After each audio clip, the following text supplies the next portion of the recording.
Salam təkrar dəyərli izləyicilər. Deməli, baxaq biləsinə bir suala. Python proqram fraqmenti icra edilərsə ekrana hansı dəyərlər çıxar?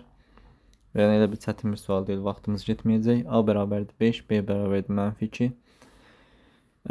Baxın, deməli, ikinci mövqeyə heç 5 -2-yə böləndə bu edəcək -2/5.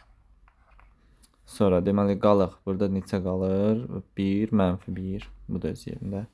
Yəni bu birinci hissə ki var, birinci printimiz bizim A tam bölünsün 5-də düzdür bu -2.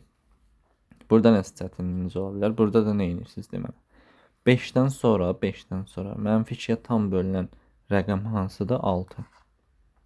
6 deməli bölünsün -2. Bu da neçə edəcək? -3. Götürəcəyik burada deməli cavabımızı -3, -2/5 və -1. Y variant. İzlədiyiniz üçün təşəkkürlər. Fikirlərinizi yazmağı, videomu bəyənməyi, abunə olmayıb izləyənlər isə abunə olmağı zəhmət olmasa unutmayın.